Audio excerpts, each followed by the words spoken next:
चलो ठीक है, तो स्टार्ट करते हैं आज की वीडियो। आज की वीडियो में हम देखेंगे बायोटेक्नोलॉजी की एप्लीकेशंस मेडिसिन के फील्ड में और ट्रांसजेनिक एनिमल्स के बारे में देखेंगे और लास्ट में देखेंगे बायोपायरेसी। ये 3 टॉपिक हम खत्म कर लेंगे तो आपका ये चैप्टर क्या हो जाएगा, फिनिश। सिर्फ 2 लेक्चर में हमने ये चैप्टर फिनिश कर लेंगे, ठीक है। देखो, बायोटेक्नोलॉजी की एप्लीकेशंस मेडिसिन के फील्ड में भी हो सकती है और ट्रांसजेनिक एनिमल्स बनाने के लिए हो सकती है।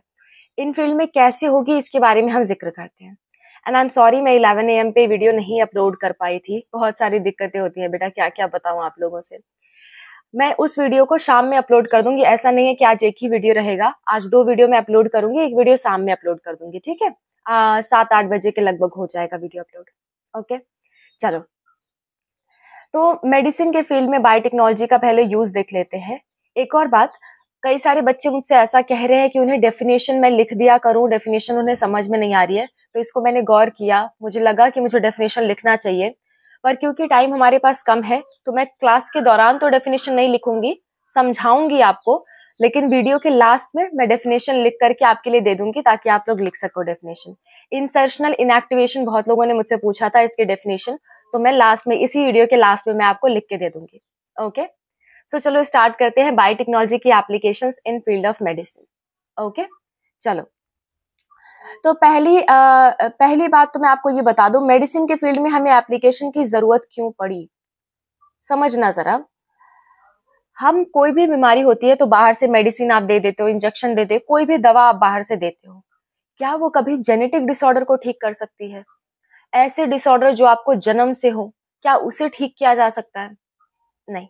फॉर एग्जाम्पल मैं आपको बताऊं, जैसे कि ट्रांसजेंडर, जो कि ना मेल हो ना फीमेल हो, क्या उसे मेडिसिन की हेल्प से आप मेल या फीमेल बना सकते हो? नहीं। मेडिसिन दे करके किसी भी व्यक्ति का जेंडर आप नहीं चेंज कर सकते। अगर कोई ट्रांसजेंडर है, मतलब कि ना ही मेल है ना ही फीमेल है, तो उसको आप ट्रांसजेंडर से ठीक नहीं कर सकते मेडिसिन की हेल्प से। लेकिन जो आपकी बायोटेक्नोलॉजी है, उससे इस सब बीमारियों को ठीक किया जा सकता है, उससे बीमारियों को सही किया जा सकता है। कैसे? एक स्टेप हम अभी सोच रहे हैं। अभी साइंटिस्ट लोग इतना डेवलप नहीं हो पाए हैं कि इस पे बहुत अच्छे से काम हो सके। बायोटेक्नोलॉजी एक नया फील्ड है बेटा, इसमें बहुत ज्यादा काम अभी नहीं हुआ है, इसमें बहुत ज्यादा काम किया जा सकता है।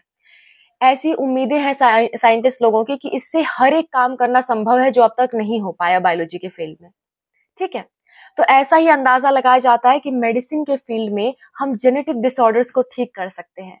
कैसे? इसका एक ट्राई लोगों ने किया था, ठीक है, बहुत पहले, काफी पहले, मतलब लगभग 30-40 साल पहले इसका एक ट्राई हुआ था, लेकिन अभी तक वो सक्सेसफुल नहीं हो पाया। पर पढ़ेंगे उस ट्राई को, क्या सोच के लोगों ने ट्राई किया था और किस चीज पे ट्राई किया था, ये चीजें हम पढ़ेंगे। देखो, एक होता है हमारे बॉडी के अंदर एंजाइम, ठीक है, उस एंजाइम का नाम होता है एडीए। क्या एंजाइम का नाम होता है? एडीए। मैं आपको लिखती हूँ, देखो, उस एंजाइम का नाम होता है एडीए। एडीए नाम का एंजाइम जो है वो हमारी बॉडी में होना जरूरी है, ठीक है। ये एंजाइम करता क्या है? ये एंजाइम इम्यून सिस्टम बनाने में हेल्प करता है, ठीक है। Immune system, important for immune system, important for immune system. क्यों इंपॉर्टेंट है भाई इम्यून सिस्टम के लिए? याद करो, आपका जो एक्वायर्ड इम्यूनिटी थी वो आपके लिम्फोसाइट से आती थी, बी लिम्फोसाइट और टी लिम्फोसाइट। अगर आपको याद है तो बी लिम्फोसाइट और टी लिम्फोसाइट, मुझे कमेंट्स में लिख के बताना कि ह्यूमोरल इम्यूनिटी बी लिम्फोसाइट से मिलती है या टी लिम्फोसाइट से, ये जरूर लिख के बताना मुझे, ठीक है। देखो, इम्पॉर्टेंट फॉर इम्यून सिस्टम, ये आपके इम्यून सिस्टम के लिए क्यों इंपॉर्टेंट है? क्योंकि इस एंजाइम के बिना आपकी जो लिम्फोसाइट है वो पूरी तरह से मैच्योर नहीं होंगी, ठीक है। It helps in maturation of lymphocytes, चाहे आपकी बी लिम्फोसाइट हो या टी लिम्फोसाइट हो, उसको मैच्योर होने के लिए आपके एडीए एंजाइम की जरूरत है, ठीक है। लिम्फोसाइट, इस लिम्फोसाइट को मैच्योर होने के लिए एडीए एंजाइम की जरूरत है, ठीक है। यानी जिस भी पर्सन में एडीए एंजाइम नहीं होगा उसका इम्यून सिस्टम प्रॉपरली वर्क कर ही नहीं सकता। कोई भी बाहर से आया, बेचारे को बीमारी हो जाएगी और इस बीमारी की वजह से वो मर सकता है। आपकी बॉडी में क्या होता है, मान लो आपको जुकाम होता है, कोई वायरस आया आपको जुकाम कर दिया, तो जुकाम आपको क्या होगा, धीरे धीरे कुछ दिन में ठीक हो जाएगा, क्योंकि आपका इम्यून सिस्टम उससे लड़ने का काम करता है। लेकिन जिस बेचारे में कोई लड़ने का काम नहीं करेगा, क्या उसकी कोई बीमारी ठीक हो पाएगी? नहीं हो पाएगी, कोई बीमारी ठीक नहीं हो पाएगी। अगर आपका इम्यून सिस्टम वर्क नहीं करता तो बाहर से कितनी भी दवाइयां खिला लो, कभी ना कभी तो मौत निश्चित है, अगर इम्यून सिस्टम वर्क ना करे तो। ठीक है, इम्यून सिस्टम वर्क कर रहा है, उसके ऊपर से हम दवाइयां देते हैं ताकि कोई बीमारी खत्म हो जाए। अंदर की चीजों के लिए कोई दवाई नहीं बनी है बेटा, कि आपका इम्यून सिस्टम नहीं है तो आपको कोई दवाई बचा ले, कोई नहीं बचा सकता। कुछ पल के लिए बचाया जा सकता है, लेकिन जीवन भर नहीं बचाया जा सकता। तो जिस भी पर्सन के अंदर ये एडीए नाम का एंजाइम नहीं होगा, उसका इम्यून सिस्टम काम नहीं करेगा, वो जिंदा नहीं रह सकता। वो कुछ ही साल तक जीवित रहेगा, उसके बाद उसकी मौत निश्चित है। ठीक है, तो इन्हें बहुत प्रोटेक्शन से रखा जाता है, बहुत प्रोटेक्शन से। जिस भी के अंदर एडीए एंजाइम नहीं होता, उन्हें बहुत प्रोटेक्टिव एनवायरनमेंट में रखा जाता है, एकदम साफ सुथरे एनवायरनमेंट में, ताकि कोई भी गलती से इन्फेक्शन ना हो जाए, और अगर बाई चांस हो गया तो मौत हो जाएगी। ठीक है, तो एडीए का फुल फॉर्म भी मैं आपको बता देती हूँ। एडीए का फुल फॉर्म होता है एडिनोसिन डी अमीनेज। ठीक है, ए से एडिनोसिन, डी से डीई, ए से अमीनेज, एडीए एंजाइम। ठीक है, किसी पर्सन के अंदर ये डिफिशियंसी होगी तो उसकी डेथ निश्चित है।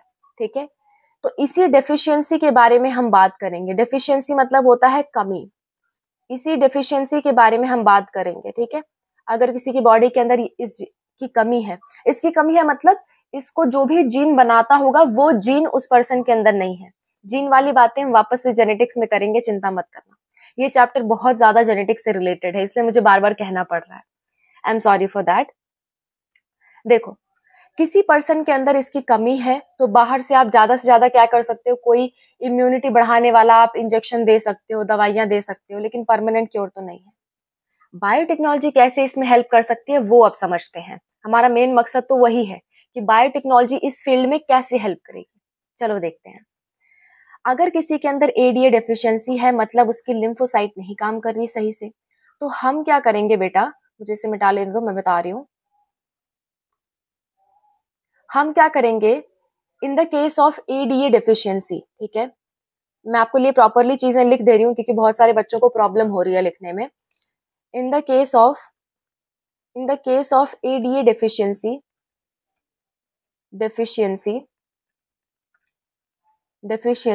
हम क्या करते हैं, take out blood of patient. जो भी पेशेंट है उसका क्या करेंगे, ब्लड निकाल लेंगे। और जाहिर सी बात है, ब्लड में आरबीसी डब्ल्यूबीसी सब होते हैं। लिम्फोसाइट एक आपका डब्ल्यूबीसी ही तो है जो कि ब्लड में प्रेजेंट है।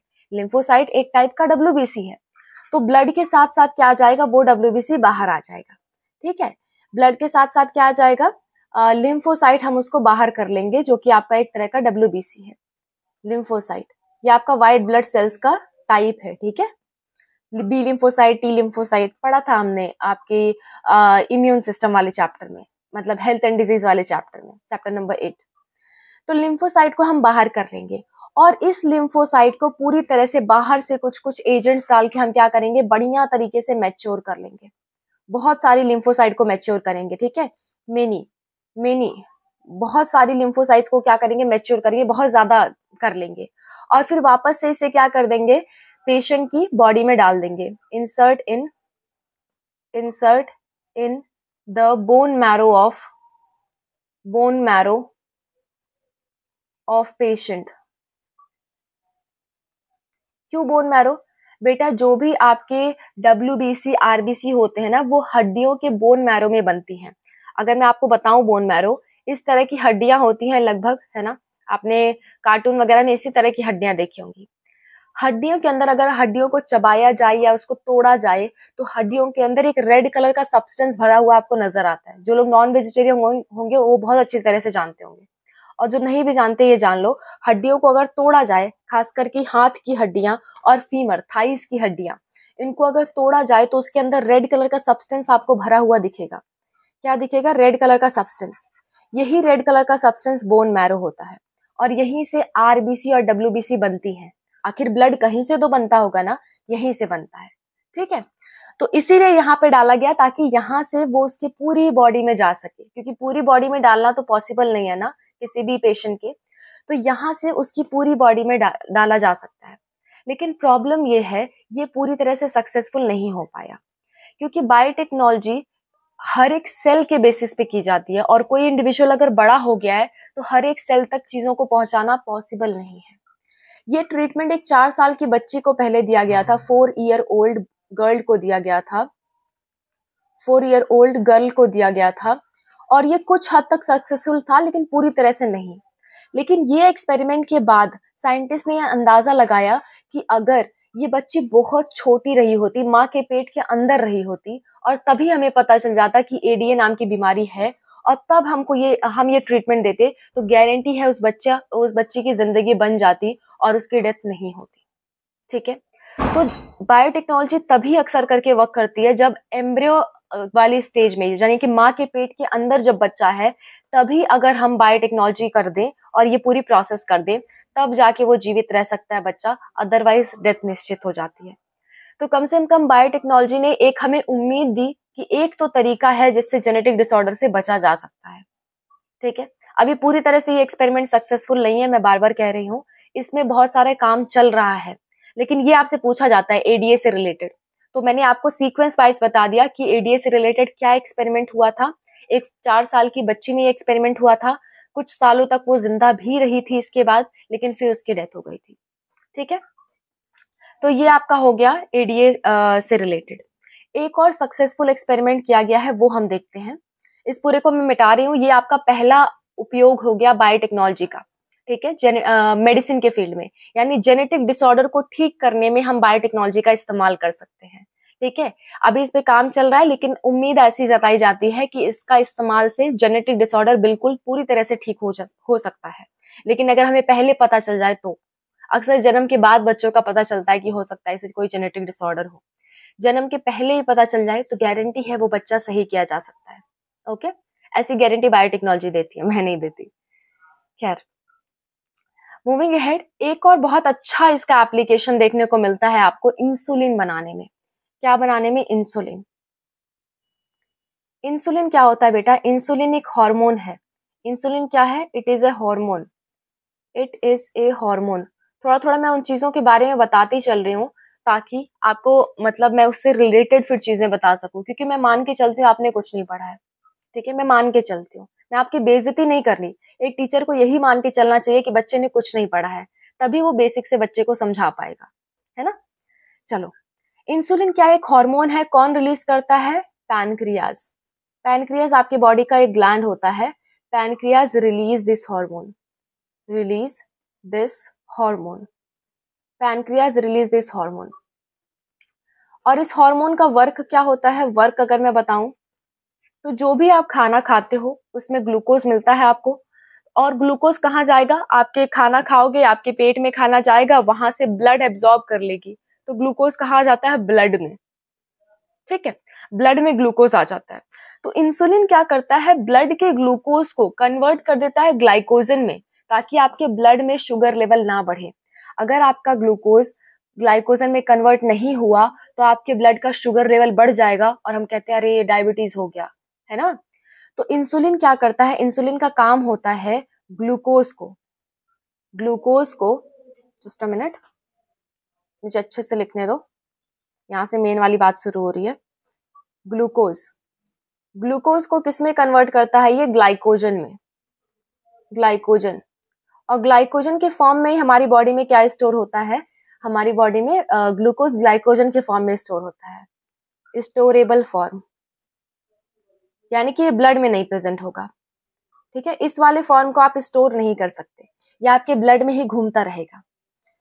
ऐसा किसके प्रेजेंस में हो रहा है? इंसुलिन के होते हुए हो रहा है। अगर इंसुलिन ना हो तो ये ग्लूकोज ग्लाइकोजन में नहीं बदलेगा। ठीक है, और जब आपको जरूरत पड़ती है, ये स्टोरेज समझ लो कि वो पैकेट में रखा हुआ है स्टोर करके आपकी बॉडी में, जब जरूरत है वहां से निकाल के यूज कर लेंगे। लेकिन अगर इंसुलिन नहीं हुआ तो आप जितना भी खाना खाओगे उसका जितना भी ग्लूकोज है वो सारा कहाँ आएगा? आपके ब्लड के अंदर। और ब्लड के अंदर जब आ गया तो आपके ब्लड का शुगर लेवल बढ़ जाता है। ब्लड का शुगर लेवल बढ़ने से दिक्कत क्या आती है? सुनना जरा। जैसे मान लो आपको कट लग गया, थोड़ा सा चोट लग गई, तो वहां क्या है, वहां से ब्लड निकलेगा। ब्लड निकलेगा तो ब्लड में ग्लूकोज ज्यादा है, और ग्लूकोज बैक्टीरिया का फेवरेट खाना होता है। बहुत तेजी से बैक्टीरिया इन्फेक्शन करेगा, आपकी वो जगह ठीक नहीं होगी। अगर किसी को शुगर है, ठीक है, तो उसका कोई भी एरिया कट जाता है, पक जाता है, तो वो जल्दी ठीक नहीं होगा। वो बना रहेगा और धीरे धीरे वो पार्ट सड़ने लगता है, और आदमी की अगर किसी इंटरनल ऑर्गन पे अगर ऐसी चीजें हैं तो इवन डेथ भी हो जाती है इन चीजों की वजह से। कोई ऑपरेशन कर दो, ठीक नहीं होगा। कोई भी उनको बीमारी है, ऑपरेशन करना है, लेकिन ऑपरेशन नहीं कर सकते अगर शुगर बहुत ज्यादा बढ़ा हो तो। ठीक है, तो इंसुलिन क्या करता है, अगर इंसुलिन हो आपकी बॉडी में तभी आपकी बॉडी सही सलामत रहेगी। इंसुलिन नहीं होगा तो आपको क्या हो जाएगा, डायबिटीज हो जाएगा। यानी अगर किसी की बॉडी में इंसुलिन नहीं बन रहा, अगेन क्या है, जेनेटिक डिसऑर्डर, इंसुलिन नहीं बन रहा तो आपको क्या हो जाएगा, आपको डायबिटीज हो जाएगी। ठीक है, इफ, यहाँ पे important point, if insulin insulin is not formed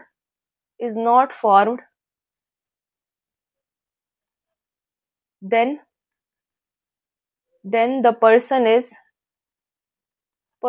is diabetic। Diabetic मतलब उसको शुगर हो गया, जिसको आम भाषा में आप शुगर होना कहते हो, हम बायोलॉजी की भाषा में डायबिटीज कहते हैं उसे। ठीक है, तो क्या हो जाएगा, डायबिटीज हो जाएगा। अब इसका निवारण क्या है, इसके लिए हम क्या कर सकते हैं, सुनो जरा। इसमें बायोटेक्नोलॉजी हेल्प करेगी कि इसका निवारण क्या है, इंसुलिन से कैसे बचा जा सकता है। इंसुलिन का आपको बाहर से इंजेक्शन लगाना पड़ेगा, है ना। इंसुलिन अगर किसी की बॉडी में नहीं है तो इसका एक ही उपचार है, बाहर से इंजेक्शन लगाओ, या तो एम्ब्रॉयनिक स्टेज में जन्म से पहले ही क्योर कर दो बायोटेक्नोलॉजी की हेल्प से। अगर जन्म से पहले नहीं हो पाया तब क्या कर सकते हैं, उसमें भी बायोटेक्नोलॉजी हेल्प करेगी। कैसे, देखते हैं। देखो, पहले क्या होता था, इंसुलिन बनाने के लिए ना, इंसुलिन बनाने के लिए कैटल्स को, यानी कि जो आपके भैंस और गाय वगैरह हैं, इनको मारा जाता था और उनके पैनक्रियास से इंसुलिन निकाला जाता था। सूअर के, गाय के, भैंस के, जो भी बड़े बड़े जीव हैं, उनको मार करके उनके पैनक्रियास से इंसुलिन निकाल करके किसी व्यक्ति को दिया जाता था, ताकि वो व्यक्ति जिंदा रह सके। पर ये तो बहुत क्रूअल प्रोसेस है ना, ऐसा करना नहीं चाहिए हमें। तो क्या करें, इसके लिए कोई ना कोई तरीका निकालना पड़ेगा। इंसान अपने जीने के लिए कुछ भी कर सकता है, लोगों को मार भी सकता है, तो जानवर क्या चीज है। तो इंसान जिंदा रहने के लिए क्या करते थे, अपने लिए इंसुलिन बनाने के लिए गाय को, भैंस को, ठीक है, सुअर को, इन सबको मारते थे, क्योंकि इनके पैनक्रियास में बहुत ज्यादा इंसुलिन बनता था। फिर उस इंसुलिन को निकाल करके इंजेक्शन दिया जाता था पेशेंट्स को, और तब वो पेशेंट जिंदा रहते थे। पर कई बार क्या होता था, इनफैक्ट ये इंजेक्शन देने पर भी एलर्जी हो जाती थी लोगों को, वो जिंदा नहीं रह पाते थे। क्यों? क्योंकि गाय भैंस का जीन हमसे तो एग्जैक्टली नहीं मिलता ना, हम तो बंदरों से मेल खाते हैं, हम गाय भैंस से थोड़ी मेल खाते हैं उतना। तो कई बार क्या होता था, जीन्स मेल नहीं खाते थे, जिसकी वजह से बहुत सारे लोगों को एलर्जी हो जाती थी, और ये काम क्या हो जाता था, अनसक्सेसफुल। तो इस बारे में सोचा पहली बार एक कंपनी ने, जिसका नाम है इली लिली कंपनी। बहुत अच्छा सा नाम है, इली लिली। ठीक है, इली लिली। इली लिली एक अमेरिकन कंपनी थी। उसने सोचा क्यों ना कोई ऐसा तरीका निकाला जाए जिसकी वजह से गाय भैंस को मारना भी ना पड़े और इंसुलिन भी हमारा बन जाए। तो इन्होंने क्या किया, इन्होंने पहले डिस्कवर किया कि इंसुलिन दिखता कैसा है।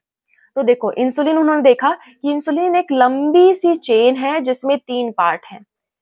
लंबी सी चेन है जिसमें क्या है, 3 पार्ट है, 1 पार्ट, 2 पार्ट, और क्या है, 3 पार्ट है। ठीक है, अच्छा मुझे अलग अलग कलर से बनाने थे, आई एम सॉरी। ये ब्लू वाला पार्ट है और ये ग्रीन वाला पार्ट है। ठीक है, तो ये ए पार्ट है, ये बी पार्ट है, ये सी पार्ट है। एक लंबी सी चेन होती है जिसे हम कहते हैं प्रो इंसुलिन। और इसी इंसुलिन से क्या होता है, इसी से बनता है आपका इंसुलिन, जिसमें ए और आपकी सी चेन होती है। ठीक है, ए और सी चेन से क्या बनता है, इंसुलिन। ऐसा कुछ होता है, आप नाम कुछ भी दे सकते हो। तो ए और सी चेन से क्या बनता है, इंसुलिन बनता है। ये क्या है, किस चीज की चेन है, प्रोटीन की चेन है, जिसे आप पेप्टाइड चेन कहते हो, पेप्टाइड चेन, या प्रोटीन की चेन आप इसे कह सकते हो। ठीक है, इसी से आपका क्या बनता है, इंसुलिन बनता है। तो इली लिली कंपनी से सोचा क्यों ना हम इंसुलिन बनाने वाला जीन किसी बैक्टीरिया में डाल दें और फिर उससे इंसुलिन बनवाए, तो हमको गाय भैंस को मारना नहीं पड़ेगा।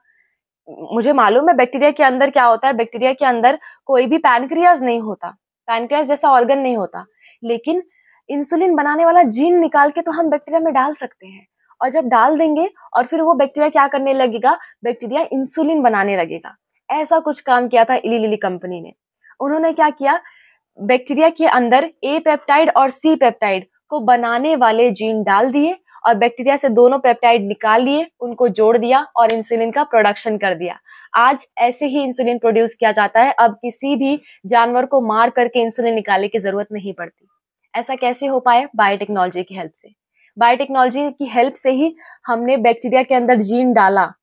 बायोटेक्नोलॉजी क्या होती है? किसी होस्ट में जीन डालना और उससे प्रोडक्ट निकालना या डिजायर्ड चीजें बनाना, यही तो बायोटेक्नोलॉजी थी। तो जीन हमने इकोलाई के अंदर डाला, इकोलाई नाम के बैक्टीरिया में, और वहां से हमने ए और सी पेप्टाइड बना करके इंसुलिन बना दिया। ये एक यूज था आपके बायोटेक्नोलॉजी का। ठीक है, तो ये दूसरा यूज हो गया बायोटेक्नोलॉजी का। एक तो आपका एडीए, जो कि जीन थेरेपी जिसे आप कहते हो, जो एडीए वाला था ना, उसे जीन थेरेपी कहा जाता है। और इसको आप कहोगे, इसको insulin production, genetically engineered insulin इसको कहते हैं। आप एनसीईआरटी में हेडिंग दे रखी है जेनेटिकली इंजीनियर्ड इंसुलिन, उसमें यही बात बता रखी है। ठीक है, तीसरा देख लेते हैं। तीसरा जो है वो आता है आपका डायग्नोसिस में, यानी कि किसी रोग की पहचान करने में। ठीक है, मुझे इसे मिटा लेने दो। तीसरा आपका यूज आता है डायग्नोसिस में। डायग्नोसिस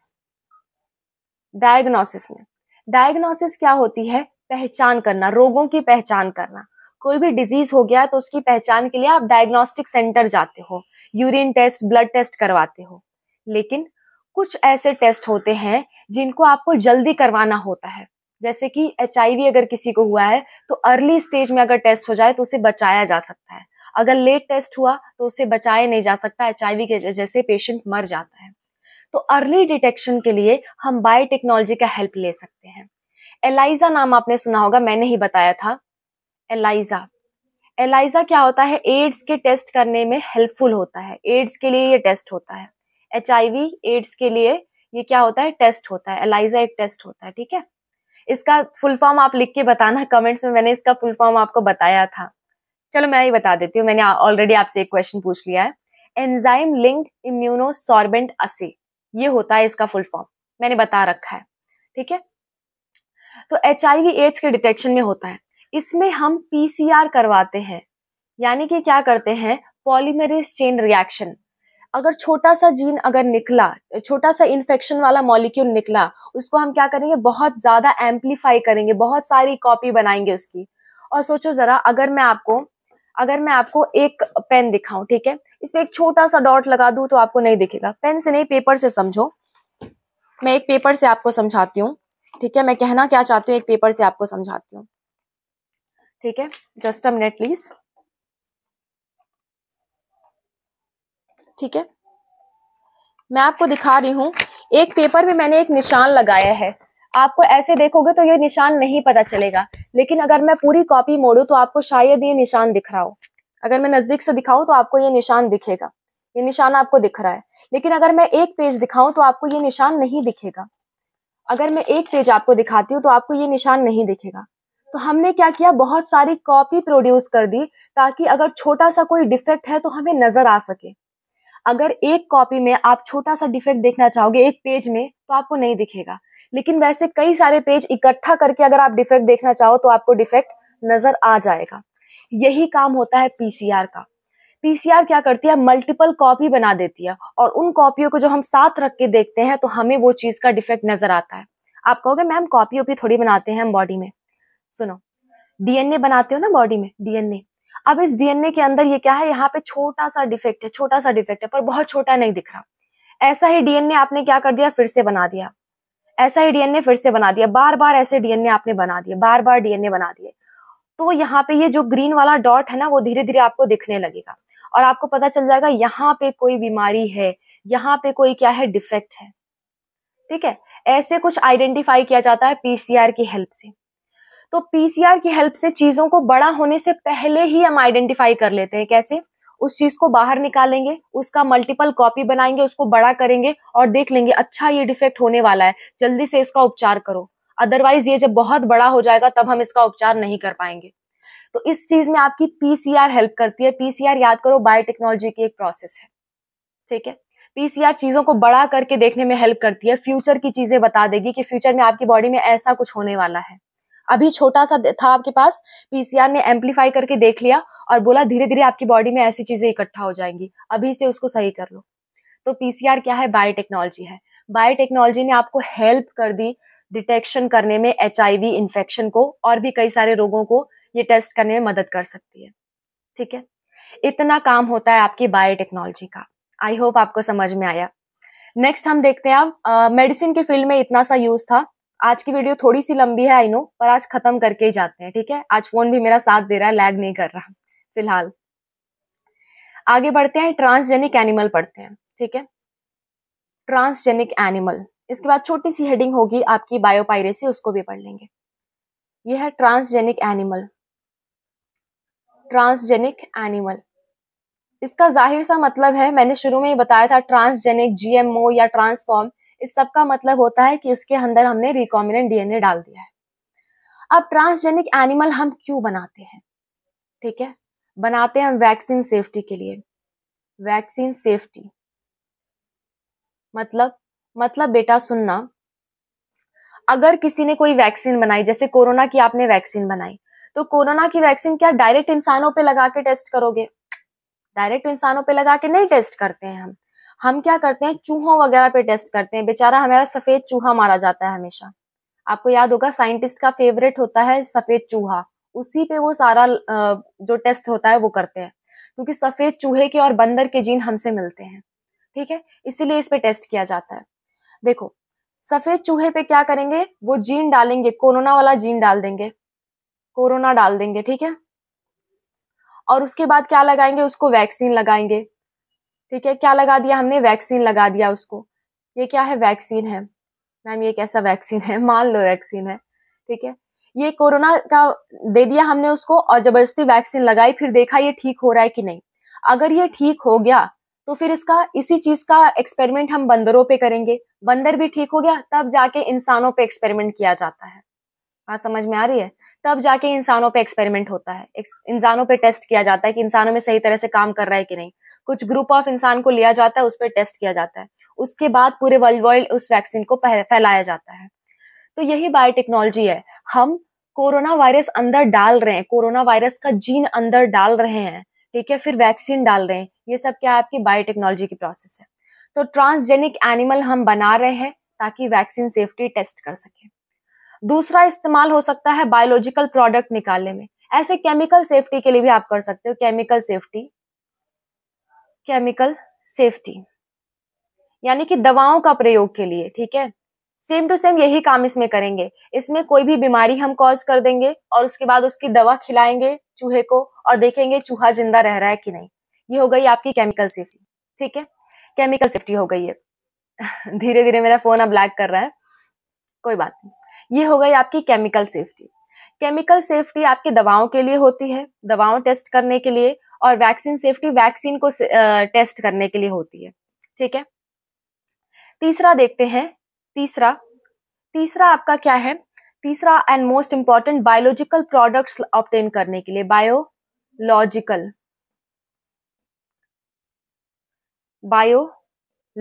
प्रोडक्ट ऑब्टेन करने के लिए,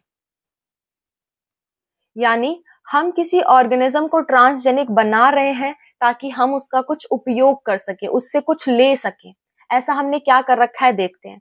ये सारी चीजें मैं मिटाती हूँ फिर देखते हैं, ठीक है। देखो, बायोलॉजिकल प्रोडक्ट आप कैसे लेते हो? बायोलॉजिकल प्रोडक्ट कैसे ऑब्टेन किया जा सकता है, इसका एग्जांपल बताती हूँ जो कि आपके एनसीईआरटी में दे रखा है। एक गाय है, ठीक है, एक काऊ है, काऊ काऊ को आप क्या चाहते हो? उसका हमें मिल्क ज्यादा से ज्यादा मिले, और क्या चाहते हो? उसका मिल्क मीठा से मीठा हो, अच्छा से अच्छा गाढ़ा दूध हो। ऐसी एक गाय हमने बनाई है रोजी गैया, ठीक है, रोजी काऊ। रोजी काऊ हमने बनाई है। इस रोजी काऊ के अंदर क्या डाल दिया? जो माँ का दूध होता है, यानी कि ह्यूमन मदर का जो दूध होता है, उसके अंदर एक अल्फा लैक्टोल्ब्यूमिन, लैक्टेल्ब्यूमिन, ठीक है, नाम का क्या होता है, अल्फा लैक्टलब्यूमिन नाम का क्या होता है, एक प्रोटीन पाया जाता है। ठीक है, ये प्रोटीन को बनाने वाला जो जीन है, इस प्रोटीन को बनाने वाला जीन हमने इस गैया के अंदर डाल दिया। यानी अब ये गाय जो दूध बनाएगी, उस दूध के अंदर यही वाला प्रोटीन होगा, और वो दूध क्या होगा, माँ के दूध की तरह मीठा होगा और बहुत ही शक्तिशाली होगा। ठीक है, तो रोजी गैया जो हमने बनाई है वो क्या है, वो अल्फा लैक्टलब्यूमिन वाला दूध देती है, जो बिल्कुल हूबहू ह्यूमन मदर के दूध के जैसा होता है।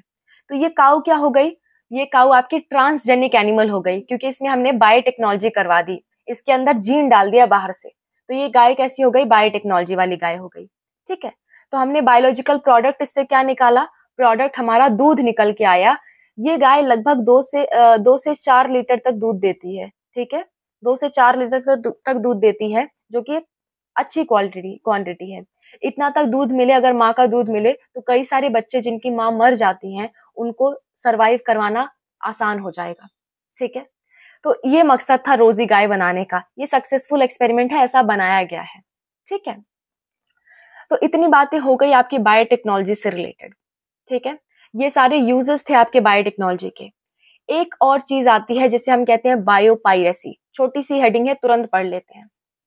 ठीक है, बायोपायरेसी, मैं इसको समझा दूंगी, डेफिनेशन आपको वीडियो के लास्ट में मिल जाएगा। देखो, बायोपायरेसी, बायोपायरेसी, आई नो आज की वीडियो थोड़ी लंबी है, पर कोई बात नहीं, सब्र करो। ठीक है, सब्र का फल मीठा होता है, जानते हो ना। चलो, बायोपायरेसी, पायरेसी मतलब होता है बेटा चोरी करना। क्या होता है, चोरी करना। मान लो आपने कोई चीज बनाई, मान लो आपने स्केच बनाया, मेरा स्केच आपने बना लिया। स्केच बनाने पे क्या हुआ, फिर कोई इसके आपने स्केच अपने पास रखा है, उसकी फोटो शोटो अपलोड कर दी कहीं, और दूसरा कोई ने क्या किया, उसको कॉपी करके कहा कि उसने खुद बनाया है। तो ये क्या हो गई, एक तरह से चोरी हो गई आपके टैलेंट की। ऐसे ही अगर कोई साइंटिस्ट कोई प्रोडक्ट बनाता है, ठीक है, और कहता है कि मैंने बनाया है, इसी प्रोडक्ट को दूसरा कोई चोरी करके दिखाता है, कोई कंपनी वगैरह उसको इस्तेमाल कर लेते हैं बिना इस पर्सन के परमिशन के, तो इसी को पायरेसी कहते हैं।